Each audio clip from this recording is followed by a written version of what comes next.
Hi, I'm Bishop Briggs, and I'm a musician. I think as far as bedroom playlists, and I am sure what you mean by that is a sleeping playlist, I would go with anything Drake. I actually do love kind of the fun of Lil Yachty thrown in there. I think probably the 50 Shades soundtrack featuring my song would be great. It would be a great addition to that. I think my favorite part about this whole thing is being able to create music every single day and to be able to write. Talking about river and wild horses, and that is just so exciting for me, and that is truly the dream. My actual name is Sarah McLaughlin, and I'm a 90s baby, so I learned very early on that I cannot compete with the queen that is Sarah McLaughlin. My hometown in Scotland is called Bishop Briggs, and it's technically one word.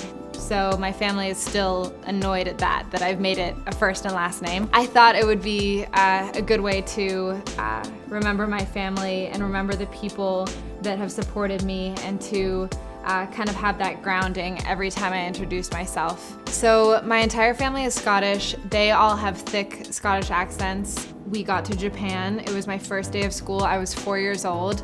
And I think subconsciously you want to fit in, so you become a chameleon, and everyone around me had American accents. So I came home that day with an American accent. My mom was so sad. I was so lucky to grow up in Japan and Hong Kong. I think both of those places have such an energy to them that just fuels creativity. I didn't realize how unique it was until I moved to LA. I saw Los Angeles as this place that was mystical and just where dreams came true. And so for as long as I can remember, I've wanted to have music in my life. I've wanted to pursue it fully.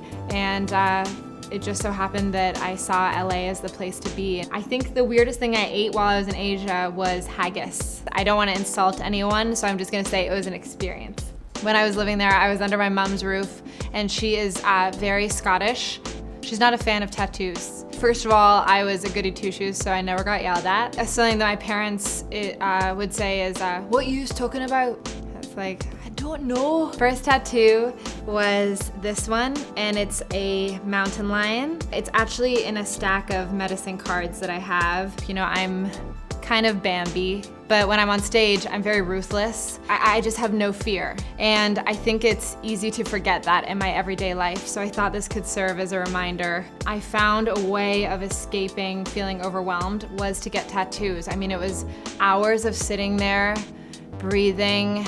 Tattoos really are a big part of me finding my zen. I love going into a shop and just telling them to just go for it. I generally find that the meaning can become even deeper. My favorite thing is to write, and a lot of that is being creative and being open. I'm really excited to be releasing my first album, and it's coming out on 4/20, and I picked the date for that. And it's called Church of Scars. It really was about diving into every experience that I've had thus far of scars and wounds, and trying my best to be unafraid of them. I picked 4/20 as the release date because I figured it would be a day that everyone would be very chill. They could listen to my music on that day, and I could listen to my music on that day with the same chill energy and chill vibes. I'm actually going on tour like next week on the 27th, so come see me on tour. I know it's gonna be really fun, and I hope to see you there.